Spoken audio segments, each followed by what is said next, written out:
This is East Asia Tonight. Good evening, I'm Ateli Edwards. Tonight's top stories from East Asia. Hong Kong grinds to a halt. Hundreds of flights cancelled. Businesses, schools and markets shut as Super Typhoon Ragasa approaches with winds of 230 kilometers per hour expected. And China hits back at South Korea, Japan and the US, calling their remarks irresponsible after the allies raised concerns over what they called Beijing's increasingly destabilizing moves around Taiwan. South Korea's president in New York for the UN General Assembly, wooing investors and pressing Washington on trade, is also warning against a repeat of the US raid that saw Korean workers detained. And Japan's outgoing prime minister also in New York, and he's set to deliver strong words at the summit, pushing for Security Council reforms and slamming the UN's failure to act in crises like the Ukraine war.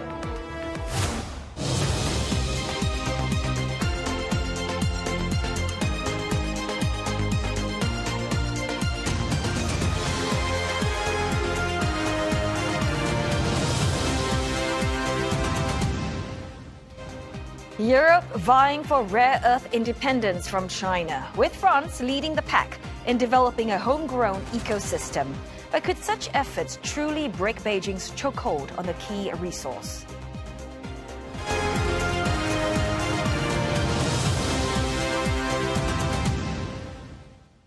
Hong Kong and parts of mainland China are bracing for what experts are calling the most powerful tropical cyclone to hit the planet this year.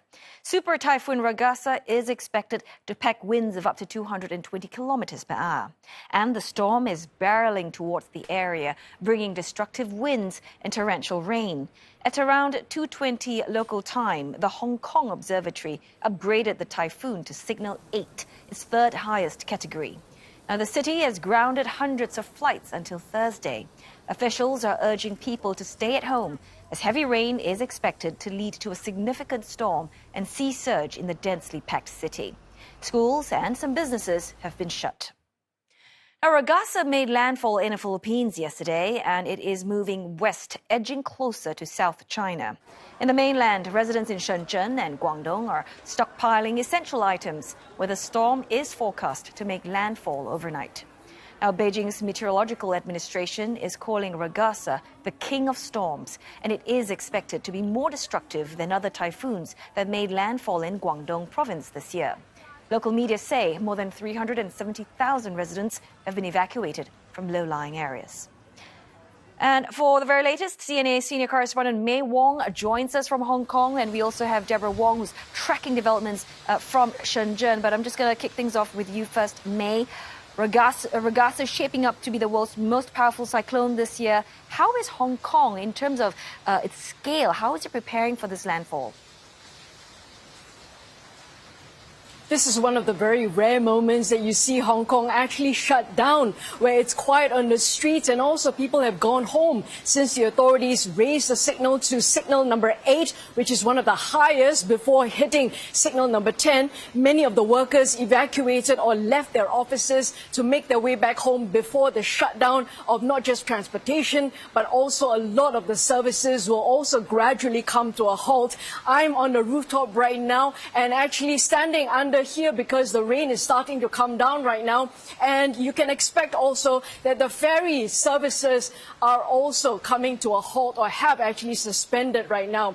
What the government has been doing actually over the last couple of days, they have already been preparing for this. One example is they've been sending out a lot of teams to go and clear the drains in order to make sure that they can reduce or mitigate the potential flooding that could be brought about by the super typhoon. And yet another point is making sure that they have response teams ready in order to deploy to across the city in order to handle any emergencies. For example, up the number of police officers who will be patrolling the areas, and also fire trucks as well as firefighters on hand ready to be deployed. And yet another final point about the measure as well, aside from the suspension of classes and all of that, well, we're talking about the fact that they're also putting up people in temporary shelters, for example, the homeless or those living in squatters, just to make sure they're going to be safe and sound. In fact, earlier the day, John Lee, the chief executive, addressed a forum, and he actually said that the typhoon is going to pose significant threats to the people people in the city. However, he's also reassured the citizens here that the government is prepared and that they are able to handle this to the best of their ability. We are no stranger to typhoons in this part of the globe. The Hong Kong SAR government has made advanced preparations extensively and stepped up preventive measures with more and all emergency response teams in full readiness and with the primary goal of ensuring the safety of all people in Hong Kong.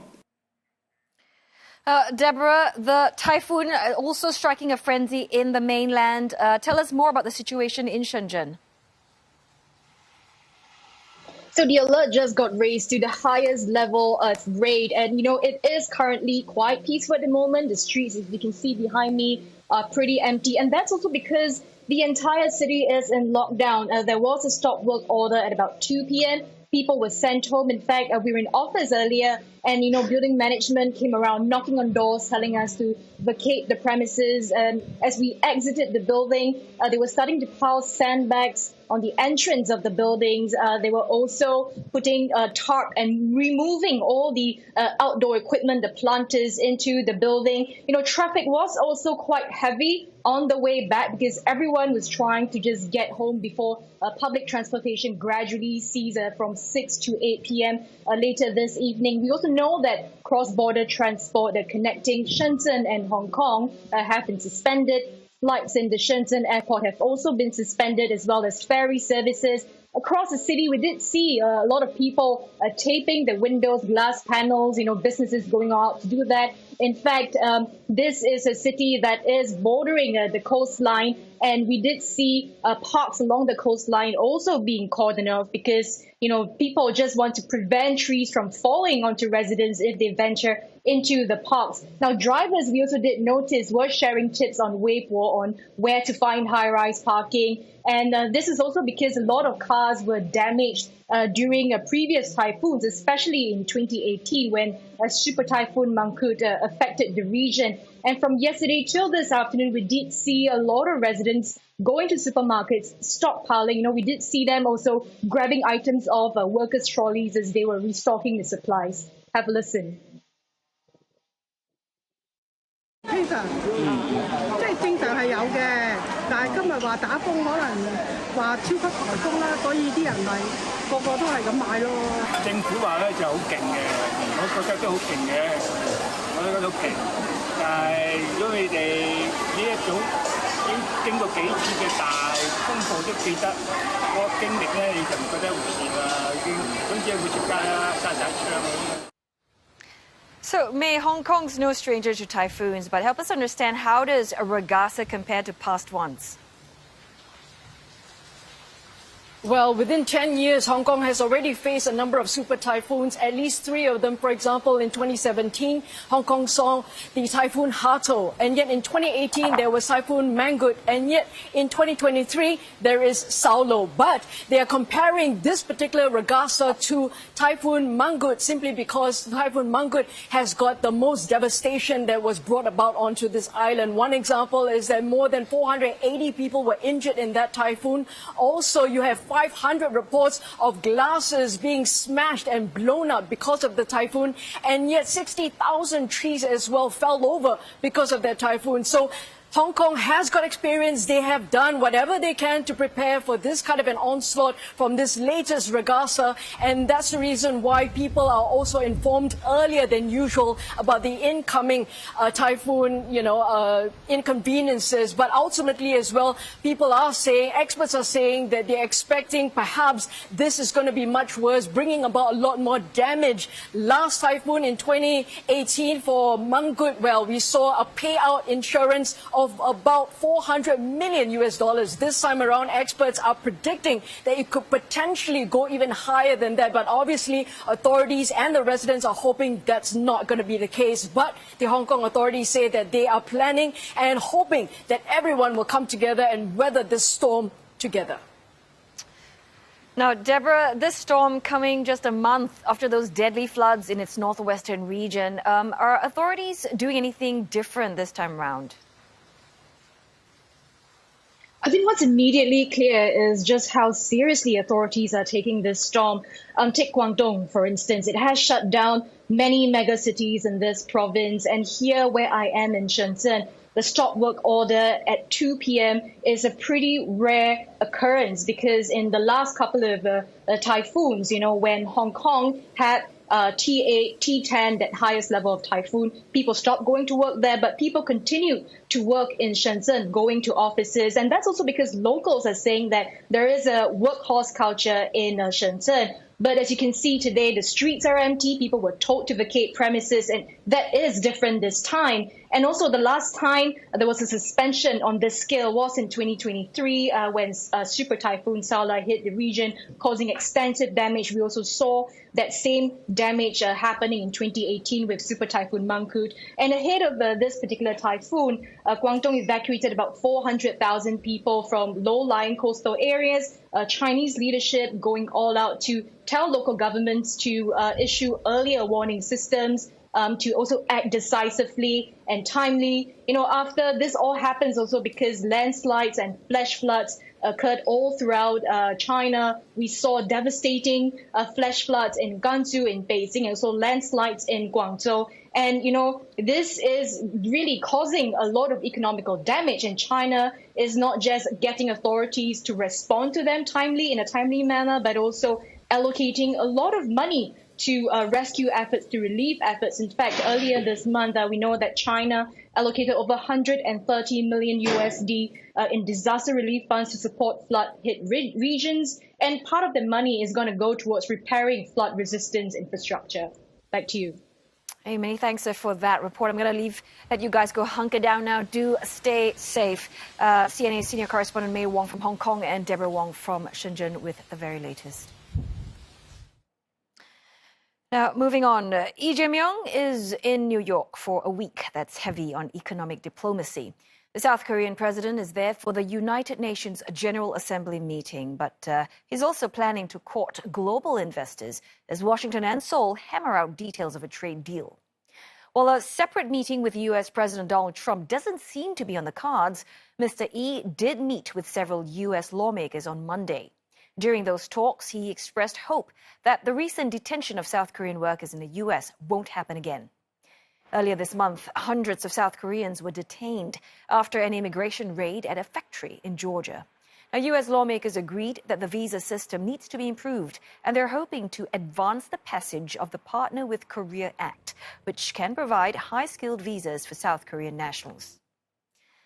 Now, separately, Mr. Yi held talks with a BlackRock CEO, Larry Fink, to discuss cooperation in artificial intelligence and renewable energy.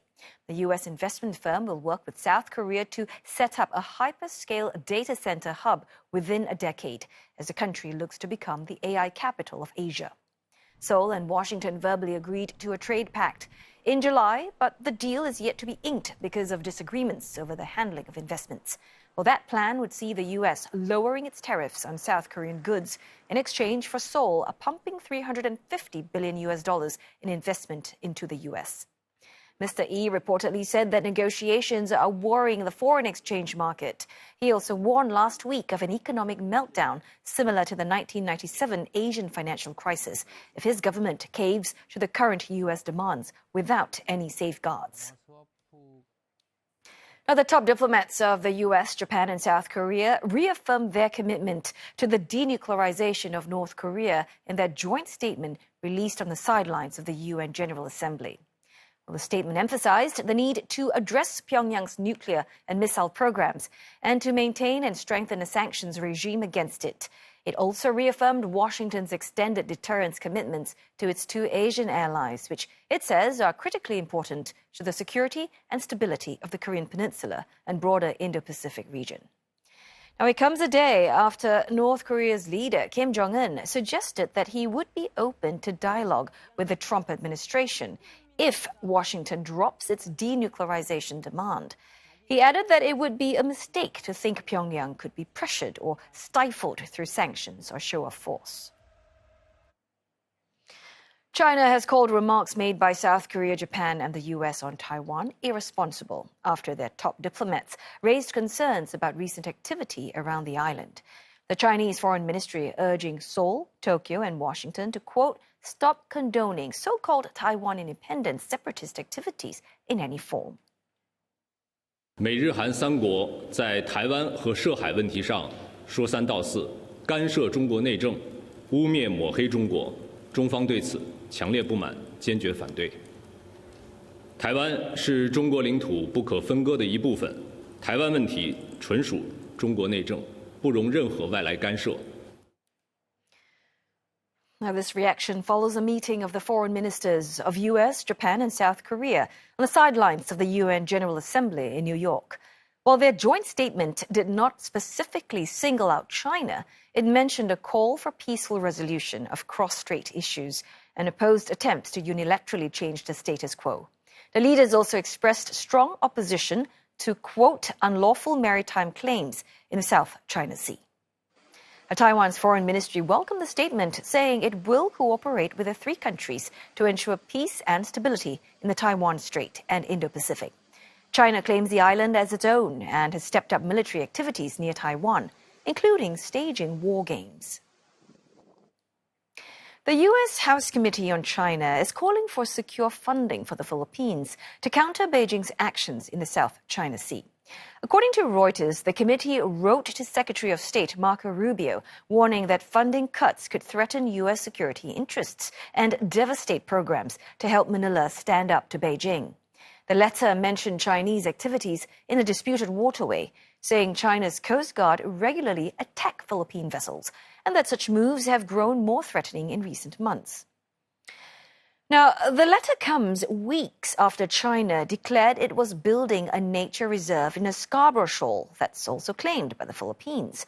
The U.S. has previously stressed that its alliance with the Philippines is ironclad and that Manila is among countries whose security funding was exempted from aid freezes in February. Now, time now for another break, but coming up on East Asia tonight, NVIDIA and OpenAI sign a landmark deal that could reshape the future of their fast-rising technology. Plus, the entertainment company behind the hit song Baby Shark plans to go public in Seoul. We'll look at how much they're seeking to raise.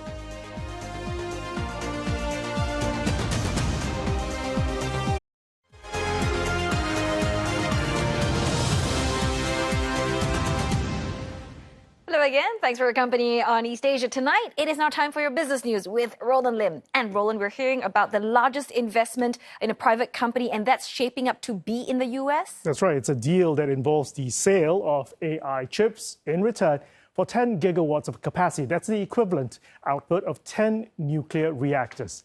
Now, it's a deal that brings together two powerhouses in the global AI race. NVIDIA investing up to $100 billion in OpenAI to build and deploy new data centers that'll power the next wave of artificial intelligence.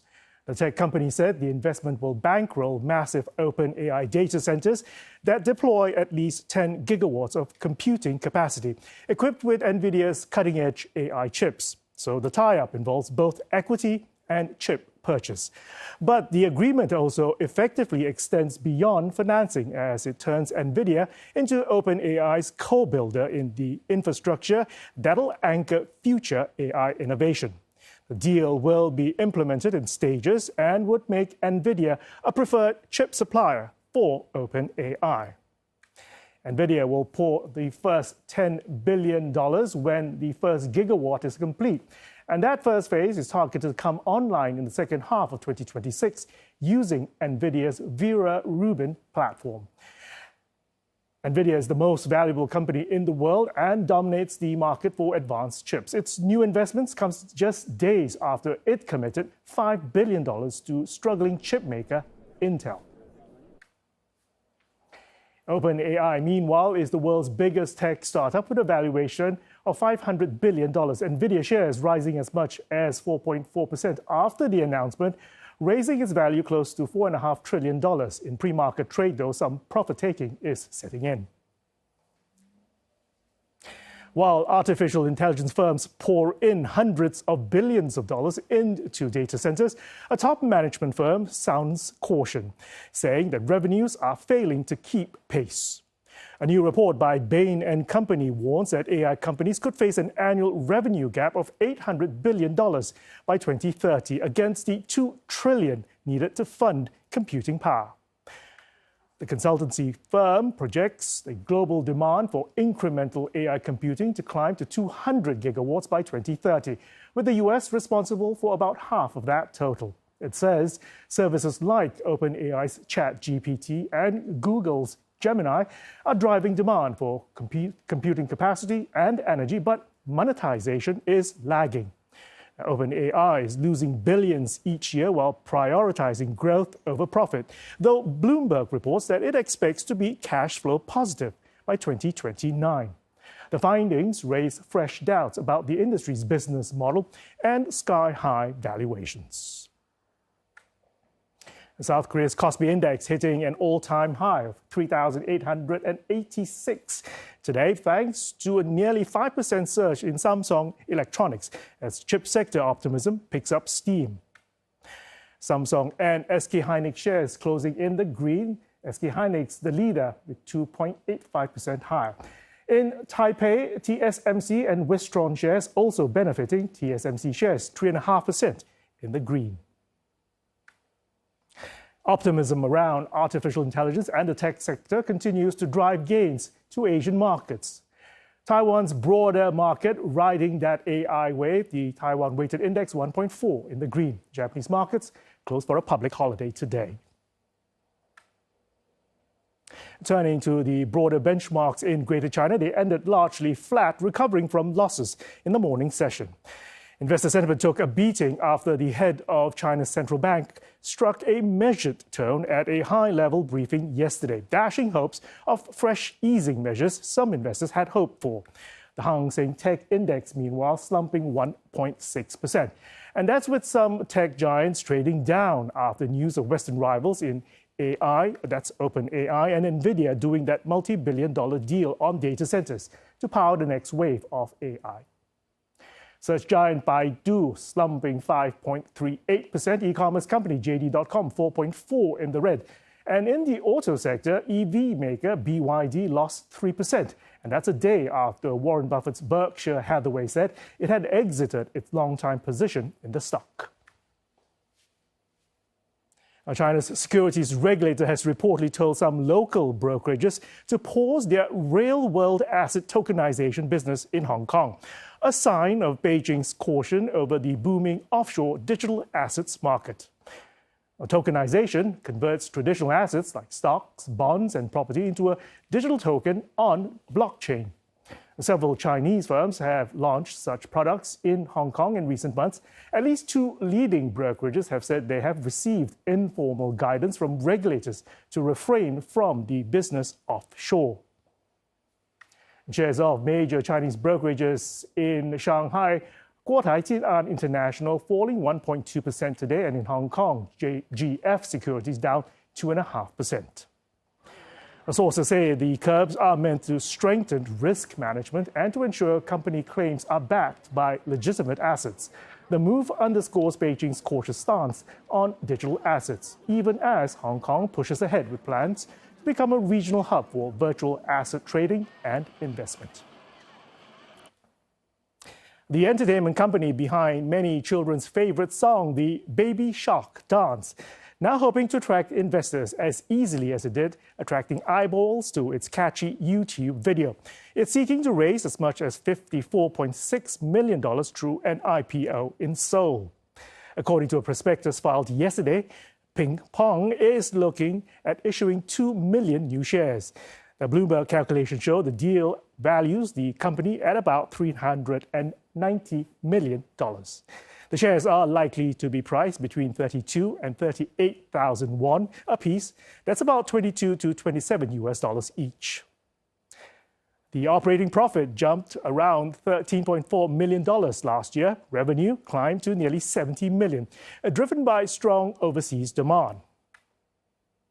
But rising competition has pushed the firm to seek use of IPO proceeds to boost its global market presence and to expand its content pipeline, as well as to acquire a 3D content production studio.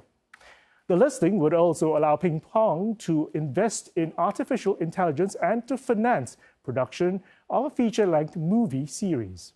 The company's well-known jingle has been watched by more than 16 billion times, making it the most watched YouTube video. And that'll do it for Business. Ojali. Thanks so very much, Roland. Well, we are going to go for a break now, but coming up next on East Asia tonight, more world leaders rally behind Palestinian statehood at the UN General Assembly. France among 6 countries joining the diplomatic push, drawing condemnation from Israel and the US.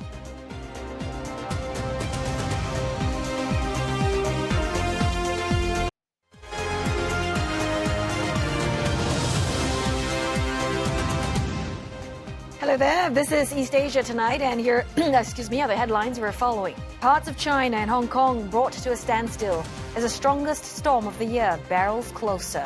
Schools and businesses shut, and hundreds of flights cancelled ahead of Ragasa's imminent arrival. And China hits back at the US, Japan and South Korea, calling their remarks irresponsible after the allies raised concerns over what they call Beijing's increasingly destabilizing moves around the Taiwan Strait. And South Korea's president is in New York for the UN General Assembly, wooing investors and pressing Washington on trade. He's also warning against a repeat of the US raid that saw Korean workers detained. Now, Japan's outgoing Prime Minister Shigeru Ishiba is expected to call for a reform of the United Nations Security Council as he makes his way to New York for the annual General Assembly. Now, before his departure, Mr. Ishiba told reporters that the Security Council is overdue for reform after 80 years since its creation. He's reportedly going to use his speech at the General Assembly to highlight what he called the UN's failure to respond effectively to crises like the Ukraine war. Mr. Ishiba is hoping to pay a final visit to US President Donald Trump as Prime Minister, and he is also planning to hold talks with UN Chief Antonio Guterres and other leaders. Mr. Ishiba will hold a news conference in New York tomorrow before returning home on Thursday. Now, local media NHK also says that Mr. Ishiba also plans to denounce Israel's ground offensive in Gaza and is expected to explain that Japan's recognition of Palestinian statehood is not a matter of if, but when. Well, the issue of Palestinian statehood is dominating talks at the United Nations. While largely symbolic, the move seeks to pressure Israel to end the Gaza war and pursue the two-state solution. Tony Waterman files this report for CNA from New York. In Gaza City, Palestinian firefighters spray water on a burning building, flames rippling through what was once windows and doors. Further down, a mother frantically searches for her 5-year-old daughter, Noor, in the rubble. Noor was eventually found dead. 9,000 kilometers away, at the United Nations headquarters in New York City, world leaders are also searching for a fresh solution to end the war in Gaza. France and Saudi Arabia hosted a summit on Monday to rally support for a two-state solution. Paris joining Britain, Canada, Australia, and Portugal in formally recognizing Palestinian statehood. French President Emmanuel Macron started the plenary by condemning the October 7th attack on Israel, but said ending the war could no longer wait. Il pèse donc sur nous une responsabilité historique. Nous devons tout faire pour préserver la possibilité même d'une solution à 2 États, Israël et la Palestine, vivant côte à côte, en paix et en sécurité. Calls for a two-state solution are nothing new, but this plan is different. A phased approach requiring regional integration. Hamas would have to fully disarm, and a new UN-mandated force would provide security in Gaza. Secretary General Antonio Guterres called statehood for Palestine a right, not a reward. What is the alternative? A one-state scenario where Palestinians are denied basic rights, expelled from their homes and their land, forced to live under perpetual occupation, discrimination and subjugation, How is this possible in the 21st century? More than 2/3 of the UN's 193 member states now recognize Palestine. The hope is that major Western powers will inject new urgency into securing a two-state solution. But even with overwhelming support, the plan faces many obstacles. The U.S., which is Israel's staunchest ally, has criticized the recognition as performative, saying it will do nothing to get the remaining hostages released and could embolden Hamas, while Israel is threatening to annex the West Bank in retaliation. יש לי מסר ברור לאותם מנהיגים שמכירים במדינה פלסטינית לאחר הטבח הנורא ב-7 באוקטובר. אתם מעניקים פרס עצום לטרור. ויש לי מסר נוסף עבורכם. זה לא יהיה. לא תקום מדינה פלסטינית ממערב לירדן. Palestinian leader Mahmoud Abbas joined via video link after the U.S. refused to issue visas for the Palestinian delegation, addressing the people of Israel directly. للشعب الإسرائيلي وأقول للشعب الإسرائيلي إن مستقبلنا ومستقبلكم يكمن بالسلام فليتوقف العنف والحرب من حق أجيالنا أن تنعم بالأمن والحرية. President Trump is holding multilateral talks with Middle Eastern leaders at the United Nations on Tuesday. Palestinian statehood is high on the agenda as Washington increasingly finds itself out of lockstep with its European allies. The question is whether having the backing of major Western powers will make a difference, or if it will ultimately prove to be simply symbolic. For CNA, Tony Waterman at the United Nations headquarters in New York City. Well, we can head to our website, cna.asia, or our mobile app for more coverage on the war in Gaza, including this expert's analysis on why the wave of recognition today could risk bigger problems for Palestinians tomorrow. Singapore plans to strengthen its powers to tackle foreign interference threats. The Home Affairs Ministry says the development of advanced digital tools has increased such threats' ability to mount hostile information campaigns. Well, the ministry has already acted against fake accounts and websites targeting Singapore's politics. And there are plans to amend FICA, or the Foreign Interference Countermeasures Act. No further details were mentioned. With a diverse population that is highly digitally connected, Singapore is an attractive and vulnerable target. Foreign interference tactics will evolve and grow in sophistication. They touch on our everyday lives through what we see, hear, and read in an increasingly permeable info space. Our defenses must therefore grow stronger too. Now, Ms. Sim was outlining her ministry's plans for the coming term, and she called on the public to remain vigilant to possible external attempts to influence Singapore's foreign policy. There are plans to step up outreach to students, youths, and businesses. This is to explain Singapore's foreign policy considerations and help citizens spot attempts to manipulate sentiments.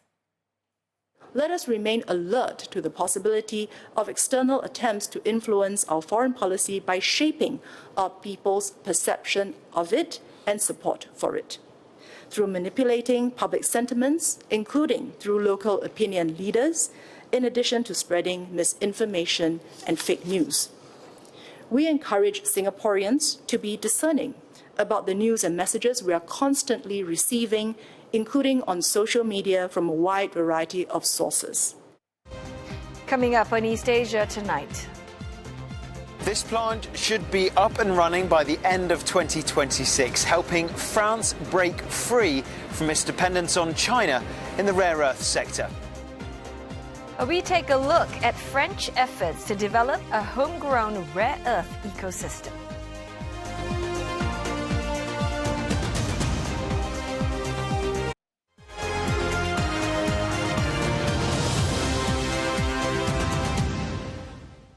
France has become Europe's leading player in efforts to develop a homegrown rare earth ecosystem. It's building a production facility that's expected to supply 15% of global demand for heavy rare earths by late 2026. Now, rare earths are crucial to modern technology, and Europe is racing to cut its over-reliance on China, a strategic vulnerability long recognized by EU policymakers.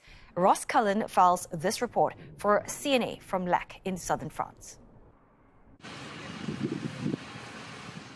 In a year's time, this construction site will look very different. It's currently mud and gravel, but the foundations are being built for a project aiming to shake up one of the world's fastest growing sectors, rare earths. French company Caremag is building a refining facility that combines recycling end-of-life equipment with imported mined concentrates. The $245 million project will be Europe's first large-scale plant dedicated to rare earth separation. Caremag is a subsidiary of rare earth specialist Carester. Frederick Kerenkott is Caresta's founder and chief executive. With Caremag, we will be able to produce 600 tons of heavy rare earth, and then we will produce 15% of the worldwide demand of this very specific rare earth, which are critical for the ecologic transition. Europe has a growing need for rare earth magnets in the green energy and automotive sectors, but China supplies almost all of the world's rare earth magnets and accounts for more than 90% of the world's refined rare materials. With no active rare earth mines in Europe, firms like Caremag are building a strategic advantage based on recycling while partnering with other countries in Asia. Today we already have 70% of our product which is booked. And we work mainly with Japan, and also we have signed a long-term contract with Stellantis. Our goal is really to sign long-term contract with people who have a long-term view about security of supply. Sites like this, with an emphasis on recycling previously used rare earths, will go some way to addressing Europe's current dependence on mineral imports. This plant should be up and running by the end of 2026, helping France break free from its dependence on China in the rare earth sector. France is attractive to investors due to its abundant low-carbon nuclear power, government support for industry and backing for projects aligned with the EU's Critical Raw Materials Act. Here in Lac, Caremag is not the only rare earth specialist setting up shop. The British company Less Common Metals is investing $129 million in a plant to produce rare earth metals and alloys. In a statement to CNA, the firm's chairman Grant Smith says having a presence in France aligns with the company's long-term goals. He adds that France offers a stable and industrially advanced environment with a strong commitment to strengthening European supply chain sovereignty. The presence of rare earths in their core. Elsewhere in France, Belgian firm Solvay has inaugurated its rare earths production line for permanent magnets. European companies hope to produce 1,000 tons of rare earth magnets a year by 2027. Still a long way from challenging the 16,000 tons that Europe needs from China each year. It only shows how important these projects are to construct a future in which France and the wider European Union are secure in their supply of essential raw materials. Ross Cullen, CNA, in Lac, southern France. For more analysis, we are joined now by Sofia Kalantzakos. She's a Global Distinguished Professor in Environmental Studies and Public Policy at New York University, and she is joining us from NYC. Well, thanks for joining us this evening. Let's just talk about Europe's gamble here. France, pitching this as a way to reduce Europe's dependence on China, but 15% of global supply by 2026 seems like it's a fraction compared to China's dominance. I mean, how long and how much is it going to cost for Europe to catch up to China? Well, first of all, I wouldn't be so China-centric. I know that it is the topic of the time and that China really is very dominant. I would also say that Europe is taking further steps. I mean, first of all, I applaud the fact that France is trying to create this new ecosystem and it's making these investments and attracting partnerships. For example, with Japan's presence there, footing, I would say, almost half of the bill for this new plant to be set in motion. I think this is fantastic because this has been part of the problem that we've had in dealing with building resilience and diversifying supply. And I wanted to just reframe it that way because the rhetoric is so confrontational that it really creates problems in finding solutions. Now, I'd like to also add that Europe has had many measures, has taken many measures in the past few years to ensure that it has this kind of resilience, especially because geopolitics are growing contentious. And it just inaugurated the Neo Materials magnet producing facility in Estonia.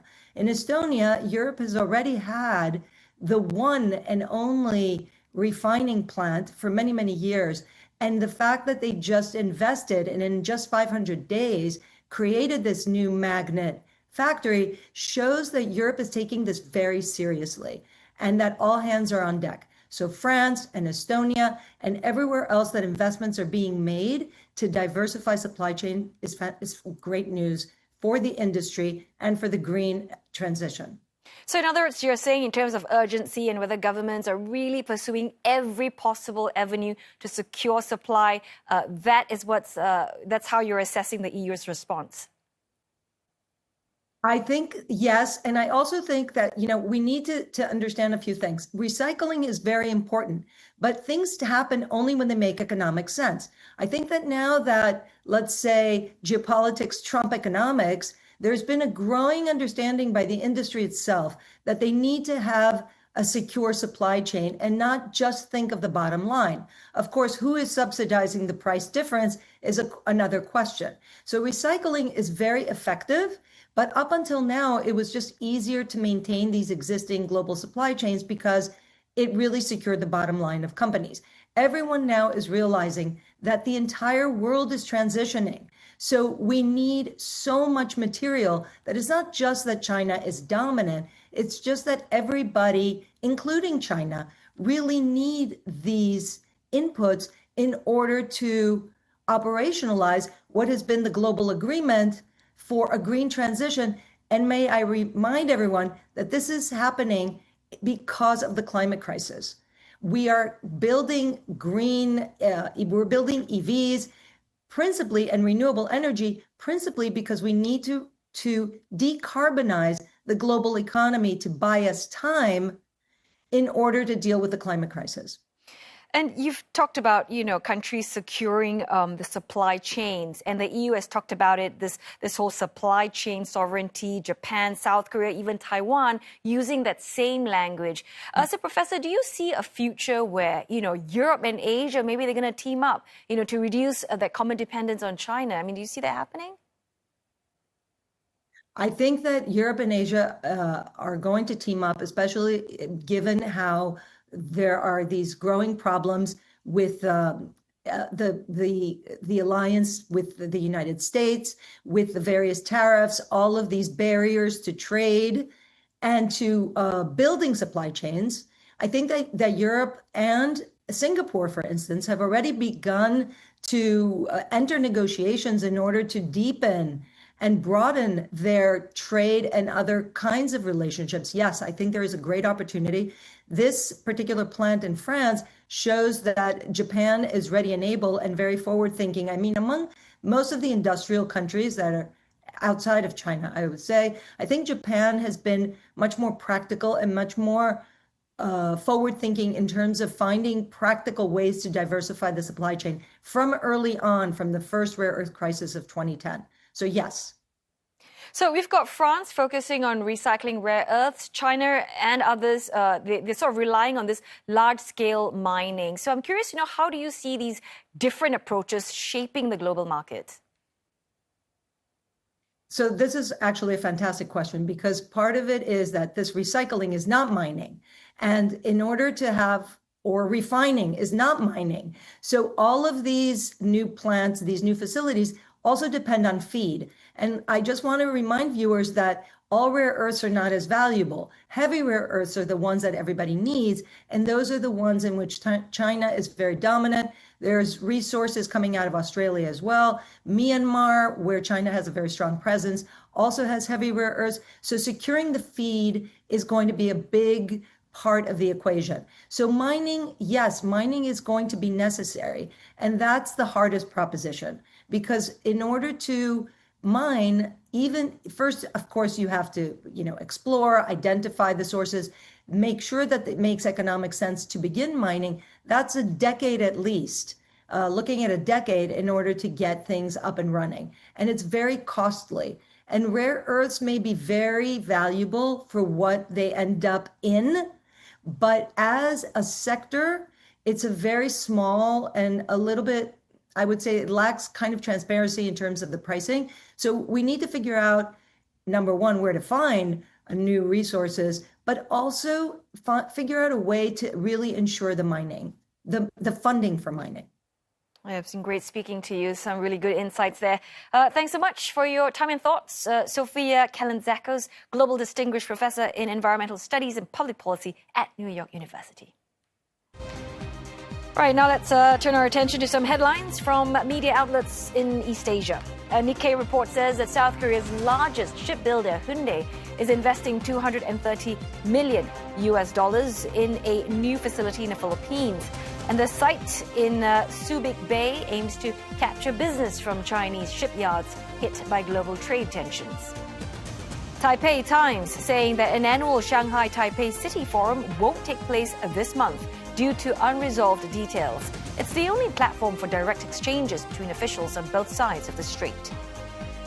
And Nikkei says hotel rates in Tokyo fell more than 2% on year in July, the first drop in 2 years and 9 months. The paper says one reason for the shift is a rumor of an earthquake hitting Tokyo, and demand is also shifting to Osaka for the World Expo. Now, Japan is rebuilding its most sacred Shinto shrine in Ise City, deep in the forests of the Japanese Alps.